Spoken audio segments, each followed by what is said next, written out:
ہم تمہیں دانش مند سمجھتے ہیں۔ ایک آدمی نے کہا، جو تو نے کہا ہے وہ ہم دیکھ چکے ہیں، تو ہم سب میں عقل و دانش زیادہ رکھتا ہے، یہ بتا تو چاہتا کیا ہے اور ہم کیا کریں؟ تم سب میرے دوست ہو۔ عمرو بن عاص نے کہا، میں جو چاہتا ہوں اور کوئی نہیں مانے گا، مجھے اپنی اور تمہاری عزت کا خیال ہے، میرے سامنے ایک ہی راستہ ہے، تم میں سے جو میرا ساتھ دینا چاہے وہ میرے ساتھ حبشہ چلا جائے اور ہم حبشہ کے بادشاہ نجاشی کی پناہ میں رہیں گے۔ کب تک وہاں رہیں گے؟ ایک نے پوچھا، وہاں کیا کریں گے؟ تجارت۔ عمرو بن عاص نے جواب دیا، تجارت نہ ہو سکے تو نجاشی ہمارے لیے کوئی نہ کوئی ذریعہ معاش پیدا کر دے گا۔ اگر مسلمان قریش پر غالب آ گئے تو میں مسلمانوں کی غلامی سے نجاشی کے زیر سایہ رہنا بہتر سمجھتا ہوں۔ اگر قریش مسلمانوں پر غالب آ گئے تو محمد صلی اللہ علیہ وسلم کا نیا مذہب ختم ہو جائے گا اور ہم لوگ واپس آ جائیں گے۔ ابن ولید۔ عمرو بن عاص نے خالد بن ولید کو یہ ساری باتیں سنا کر کہا، تو چپ چاپ میری باتیں سن رہا ہے، تیری اس خاموشی سے اس کے سوا اور کیا سمجھ سکتا ہوں کہ تجھے میری باتیں اچھی نہیں لگ رہی؟ میری خاموشی پر مت جا میرے عزیز دوست۔ خالد بن ولید نے کہا، مجھے بھی کچھ کہنا ہے جو میں کسی اور سے نہیں کہہ سکتا، پہلے تیری پوری بات سن لوں تو اپنی سناؤں گا۔ میں نے بتایا ہے نا کہ چند آدمی بھی میرے ساتھ تیار ہو گئے۔ عمرو بن عاص نے کہا، ہم نے تجارت کو بہانہ بنایا اور چل پڑے، تجھے شاید حبشہ کا راستہ معلوم ہوگا۔ ہم یہاں سے چلے اور سمندر کے ساتھ ساتھ چلتے یمن میں داخل ہو گئے اور پھر عدن جا پہنچے۔ عدن کے قریب اس جگہ پہنچے جہاں سمندر بہت ہی کم چوڑا ہے۔ بڑی بادبانی کشتی پر ہم نے سمندر پار کیا اور پھر خشکی کا سفر شروع ہو گیا اور پھر 3-4 پڑاؤ کر کے حبشہ کے دارالحکومت ادلیس ابابا پہنچ گئے۔ تجھے یہ اندازہ ہوگا کہ یہ سفر کتنا طویل ہے اور کٹھن بھی، لیکن ہم خیریت سے اپنی منزل پر پہنچ گئے۔ حبشہ کے بادشاہ نجاشی کے دربار میں گئے اور اس سے پناہ مانگی اور یہ بھی کہا کہ تجارت پیشہ لوگ ہیں، اس لیے اس پر کسی قسم کا بوجھ نہیں ڈالیں گے اور پناہ کے سوا کوئی مدد نہیں مانگیں گے۔ نجاشی نے ہمیں شاہی مہمانوں کی طرح رکھا اور ہمیں ایسی رہائش مہیا کر دی جو شاہی خاندان جیسی رہائش تھی۔ مجھے ان باتوں کے ساتھ کوئی دلچسپی نہیں۔ خالد بن ولید نے کہا، میں یہ سننا چاہتا ہوں کہ تم واپس کیوں چلے آئے اور اب کہاں کا ارادہ ہے؟ میں دیکھ رہا ہوں تو اگر حبشہ سے ہی آیا ہے تو مکہ کیوں نہ رک گیا؟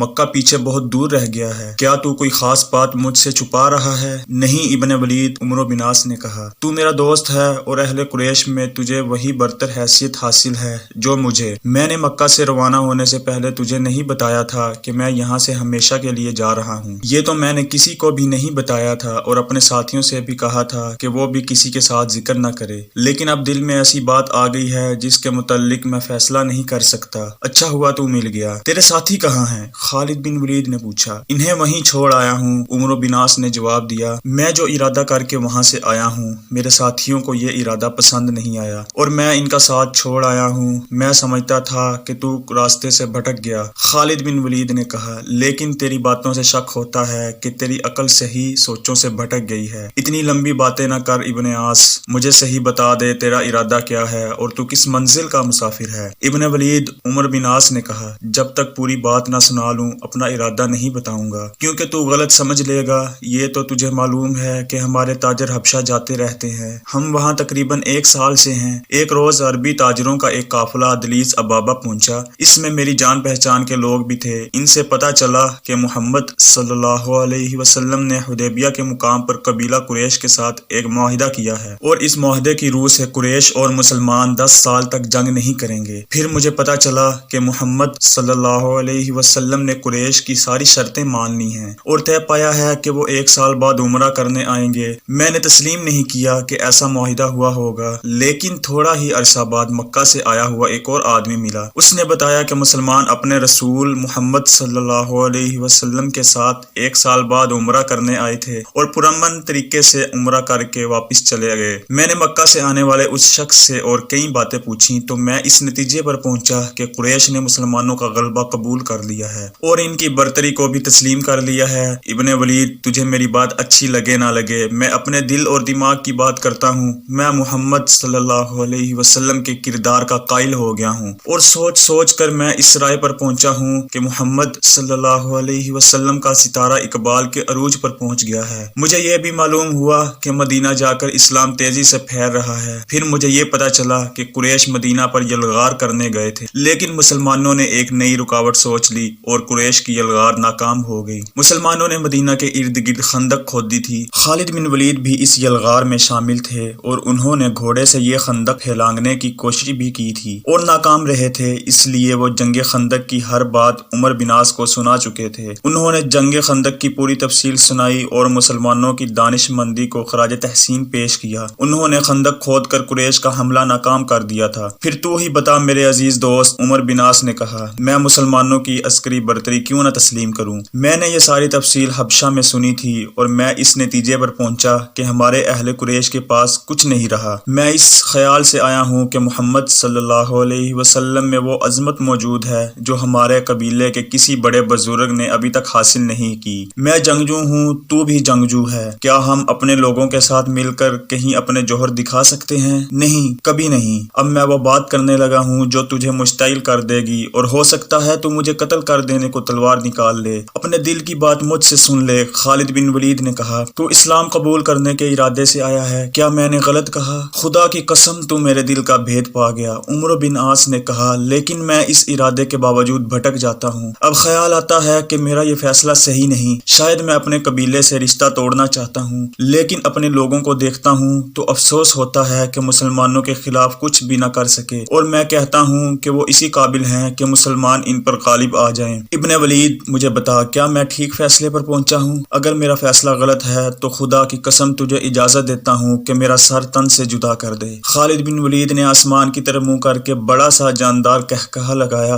پھر عمر بن عاص کی طرف دیکھ کر اپنے دونوں ہاتھ ان کے کندھے پر رکھے۔ اس وقت خالد بن ولید کے چہرے پر کچھ ایسی رونق تھی جسے جلال کہا جائے تو غلط نہ ہوگا۔ ابن عاص، خالد بن ولید نے عمر بن عاص کو کندھوں سے ہلکا سا جھٹکا دے کر کہا، تیرا فیصلہ برحق ہے، اپنے ارادے سے بھٹکنا نہیں۔ میں اس سفر میں تیرا ہم سفر ہوں، دونوں کی منزل ایک ہی ہے۔ میں اسلام قبول کرنے کے لیے مدینہ جا رہا ہوں، مکہ میں کسی کو بتا کر نہیں آیا۔ آ میرے ساتھ چل۔ تاریخ لکھنے والوں کی شہادت موجود ہے کہ خالد بن ولید اور عمر بن عاص اکٹھا مدینے پہنچے اور رسول اکرم صلی اللہ علیہ وسلم کے حضور حاضری دی۔ یہ بتانا ممکن نہیں کہ ان دونوں کو دیکھ کر حضور صلی اللہ علیہ وسلم کا رد عمل کیا تھا۔ حضور صلی اللہ علیہ وسلم کے پاس اگر کچھ لوگ بیٹھے تھے تو ان کے دلوں میں یہ شک ضرور پیدا ہوا ہوگا کہ یہ دونوں اچھی نیت سے نہیں آئے۔ سب جانتے تھے کہ خالد بن ولید نے حضور صلی اللہ علیہ وسلم کے قتل کا عہد کر رکھا ہے۔ اتنا تو ضروری ہی ہوا ہوگا کہ حضور صلی اللہ علیہ وسلم کی مجلس پر سناٹا طاری ہو گیا ہوگا، اور یہ دونوں کوئی عام قسم کے آدمی ہوتے تو اور بات تھی۔ سب ان دونوں کے متعلق جانتے تھے کہ انہیں اپنے اپنے قبیلے میں کتنی اونچی اور برتر حیثیت حاصل ہے۔ اچھا ہوا خالد بن ولید جلدی بول پڑے اور محفل پر جو کھچاؤ طاری ہو گیا تھا وہ ختم ہو گیا۔ میں آپ کے دست مبارک پر بیعت کرنے آیا ہوں۔ خالد بن ولید نے رسول اکرم صلی اللہ علیہ وسلم سے کہا، میں دل و جان سے آپ کی رسالت کو تسلیم کرتا ہوں۔ حضور صلی اللہ علیہ وسلم نے خالد بن ولید کی بیعت قبول فرمائی اور انہیں ہلکا بگوش اسلام کر لیا۔ پھر آپ نے عمر بن عاص کی طرف دیکھا اور مسکرائے۔ عمر بن عاص سرک کر حضور صلی اللہ علیہ وسلم کے قریب ہو گئے۔ میں بھی آپ کو اللہ کا رسول تسلیم کرتا ہوں، عمر بن عاص نے کہا، لیکن بیعت سے پہلے یہ ضروری سمجھتا ہوں کہ میرے پچھلے تمام گناہ معاف کر دیے جائیں اور آئندہ محتاط رہوں گا،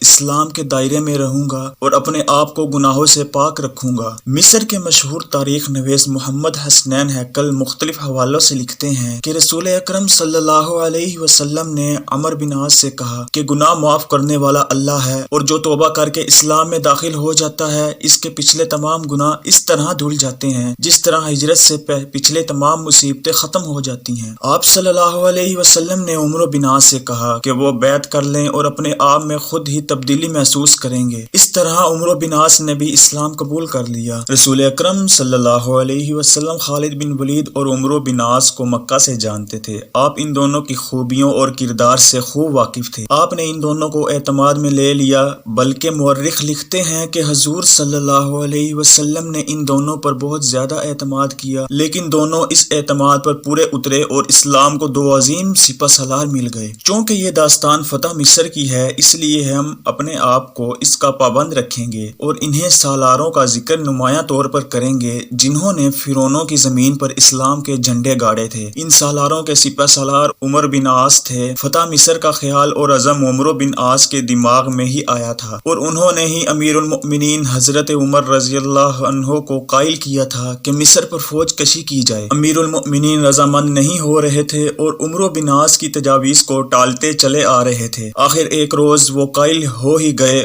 یوں معلوم ہوتا تھا جیسے عمرو بن عاص مصر کی سلطنت اسلامیہ میں شامل کرنے کے لیے ہی دنیا میں آئے تھے۔ یہ ساری تفصیلات اس داستان میں تفصیل سے سنائی جائیں گی۔ ان تفصیلات میں کچھ دلچسپ ہیں، کچھ فکر انگیز ہیں، کچھ ولولہ انگیز ہیں اور کچھ دردناک بھی ہیں، لیکن جو حقیقت ہمارے سامنے کھل کر آتی ہے وہ قابل غور ہے۔ وہ یہ کہ اللہ جو کام کرنا چاہتا ہے اس کے لیے حالات خود ہی پیدا کر دیتا ہے۔ خالد بن ولید اور عمرو بن عاص کا خود ہی رسول اللہ صلی اللہ علیہ وسلم کے حضور قبول اسلام کے لیے پہنچ جانا کوئی اتفاق نہ تھا۔ اللہ تبارک و تعالیٰ نے اسلام کو دو تاریخ ساز اور عظیم سپہ سالار عطا کرنے تھے۔ ان کے ہاتھوں رومیوں کی طاقت کو فنا کروانا تھا اور پھر عمرو بن عاص کے ہاتھوں مصر کی سلطنت اسلامیہ میں شامل کرنا تھا۔ ضروری معلوم ہوتا ہے کہ عمرو بن عاص کے متعلق ایک واقعہ بیان کر دیا جائے جسے زیادہ تر مورخوں اور بعد کے تاریخ نویسوں نے تاریخ کے دامن میں محفوظ کر دیا تھا۔ ان میں بلازری،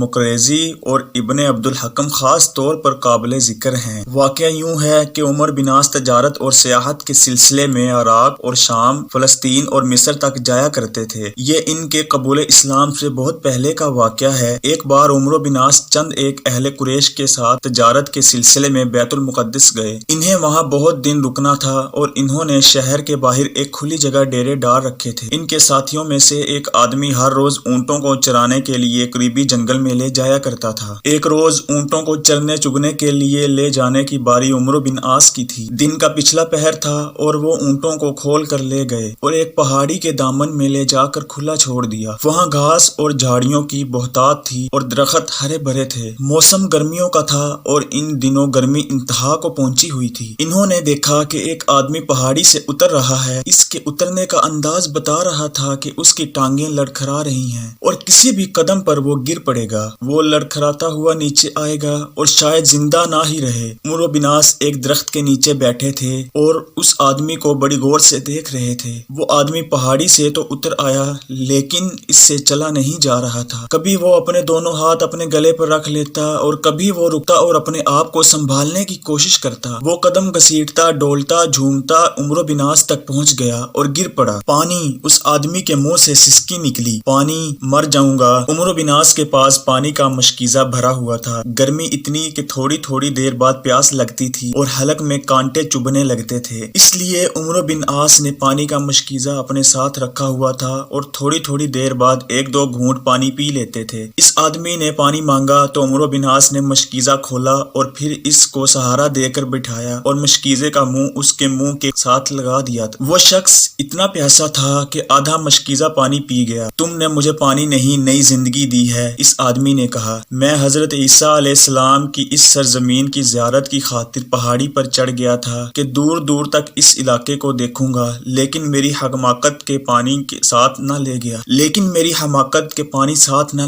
یہ تو ایک معجزہ ہے کہ میں تم تک زندہ پہنچ گیا ہوں۔ اس شخص نے اپنا نام شماس بتایا اور یہ بھی کہ وہ عیسائی ہے۔ وہ مصر کے بہت بڑے شہر اور بندرگاہ اسکندریہ کا رہنے والا تھا۔ اس وقت اسکندریہ مصر کا دارالحکومت تھا اور مصر میں ایرانیوں کی حکومت تھی۔ شماس کو پانی ملا جو اس نے پیٹ بھر کر پیا تو اس کے جسم میں تازگی آ گئی۔ وہ تھکا ہوا بھی تھا، اسے غنودگی محسوس ہونے لگی۔ عمرو بن عاص کا شکریہ ادا کر کے وہ اٹھا اور قریبی ایک درخت کے نیچے لیٹا اور لیٹتے ہی اس کی آنکھ لگ گئی۔ وہ تھکا ہوا بھی تھا، اسے غنودگی محسوس ہونے لگی۔ عمرو بن عاص کا شکریہ ادا کر کے وہ اٹھا اور قریب ہی ایک درخت کے نیچے لیٹا اور لیٹتے ہی اس کی آنکھ لگ گئی تھی۔ وہ خراٹے لینے لگا۔ عمرو بن عاص اس سے بے خبر ہو گئے اور اپنے اونٹوں کو دیکھنے لگے کہ کوئی اونٹ ادھر ادھر نہ ہو جائے۔ انہوں نے ویسے ہی اپنا مشکیزہ دیکھا کہ اس پیاسے انسان نے اس میں کوئی قطرہ چھوڑا بھی ہے یا نہیں۔ مشکل سے 2-4 گھونٹ پانی رہ گیا تھا۔ عمرو بن عاص کو دلی اطمینان محسوس ہو رہا تھا کہ انہوں نے ایک پیاسے کی جان بچائی ہے۔ وہ شخص جس نے اپنا نام شماس بتایا تھا بیت المقدس شہر تک نہ پہنچ سکتا۔ عمرو بن عاص نے سوئے ہوئے شماس کی طرف دیکھا تو ان کے اوسان خطا ہو گئے۔ ایک بڑا لمبا سانپ جس کا رنگ سیاہی مائل تھا آہستہ آہستہ سوئے ہوئے شماس کی طرف رینگتا آ رہا تھا۔ گرمی کی شدت میں سانپوں میں زہر بہت ہی تیز ہو جاتا ہے اور فوراً ہی اثر کرتا ہے۔ سانپ اور شماس میں 1-2 قدم کا ہی فاصلہ رہ گیا تھا۔ عمرو بن عاص اتنی جلدی وہاں تک نہیں پہنچ سکتے تھے کہ سانپ کو شماس تک پہنچنے سے پہلے ہی مار ڈالتے یا بھگا دیتے۔ اس زمانے میں گدڑیے اپنے ساتھ تیر اور کمان ضرور ہی رکھا کرتے تھے۔ تلوار تلوار اور برچھی بھی ان کے پاس ہوتی تھی، لیکن تیر و کمان کو اس لیے زیادہ ضروری سمجھا جاتا تھا کہ مویشی یا بھیڑ بکریاں چرتی چگتی دور نکل جاتی تھی، کوئی درندہ آ نکلتا تو گدڑیے دور سے اسے تیر مار سکتے تھے۔ عمرو بن عاص اونٹ چرانے کے لیے گئے تھے، اس لیے تیر و کمان بھی ساتھ لے گئے تھے۔ انہوں نے سانپ کو دیکھا تو فوراً کمان میں تیر ڈالا اور سانپ کے سر پر تیر چلایا۔ فاصلہ بہت تھوڑا تھا، اس لیے تیر سانپ کے سر میں سے گزر کر زمین میں گر پڑا۔ سانپ وہیں لوٹ پوٹ ہوتا رہا اور مر گیا۔ انہوں نے شماس کو جگانا مناسب نہ سمجھا، وہ بڑی گہری نیند سویا ہوا تھا۔ کچھ دیر بعد شماس کی آنکھ کھلی، وہ اٹھ بیٹھا۔ سب سے پہلے اس کی نظر سانپ پر پڑی، وہ بدک کر اٹھا اور اس سے دور ہٹ کر اسے دیکھنے لگا۔ اس نے سانپ کے سر میں سے گزرا ہوا اور کچھ زمین میں گڑا ہوا تیر دیکھا تو گھوم کر عمرو بن عاص کی طرف دیکھا۔ اس کے چہرے پر حیرت تھی۔ عمرو بن عاص مسکرا رہے تھے۔ مر گیا ہے، عمرو بن عاص نے کہا، اب ڈرنے کی ضرورت نہیں، یہ تمہارے پاس پہنچ گیا تھا، میرے تیر نے اسے آگے نہیں آنے دیا۔ شماس آہستہ آہستہ عمرو بن عاص کے پاس آ کر بیٹھ گیا۔ وہ انہیں دیکھتا ہی رہا جیسے اس کی زبان بولنے سے عاری ہو گئی ہو۔ عمرو بن عاص بھی اسے دیکھتے رہے اور منہ سے کچھ بھی نہ بولے۔ تم مجھے انسان نہیں لگتے، شماس نے کہا، خدا نے تمہیں میری حفاظت کے لیے آسمان سے اتارا ہے، کہیں تم آسمانی مخلوق تو نہیں ہو؟ خدا کی قسم، اتنی زیادہ حیرت کی بات تو نہیں تھی۔ عمرو بن عاص نے کہا، انسان ہی تو انسان کے کام آیا کرتا ہے، میں آسمان سے نہیں اترا، مکہ سے بغرض تجارت آیا ہوں اور میں قبیلہ قریش کا آدمی ہوں، میں مصر کے سب سے بڑے شہر اسکندریہ کا رہنے والا ہوں۔ شماس نے کہا، یہ مت سوچ کہ میں مصری ہوں، اس لیے تمہارے ملک عرب کے رسم و رواج سے ناواقف ہوں گا۔ میں جانتا ہوں کہ عرب میں ایک انسانی جان کا خون بہا 100 اونٹ ہے، میں یہ بھی جانتا ہوں کہ 100 اونٹوں کی قیمت 1000 دینار ہوتی ہے۔ کیا میں نے غلط کہا ہے؟ نہیں دوست، عمرو بن عاص نے کہا، تم نے غلط نہیں کہا، عرب میں ایک انسانی جان کی قیمت 100 اونٹ ہی ہے، اور یہ قیمت اتنی زیادہ ہے کہ ہر کوئی اتنی قیمت نہیں دے سکتا، اس لیے کوئی کسی کو قتل نہیں کرتا، لیکن انسانی جان کی قیمت کا خیال تمہیں کیوں آیا؟ یہ مت پوچھ کہ مجھے یہ خیال کیوں آیا، شماس نے کہا، میں تمہیں اپنے ملک لے چلوں گا، خدا کی قسم میں تمہیں 2 جانوں کی قیمت دوں گا، یہ تمہارا حق ہے، جو میں نے ادا نہ کیا تو خدا مجھ سے ناراض ہوگا۔ دوستو، آج کے لیے اتنا ہی، اسی کہانی کی اگلی قسط کے ساتھ بہت جلد حاضر ہوں گے۔ اپنا بہت سا خیال رکھیے، اللہ حافظ۔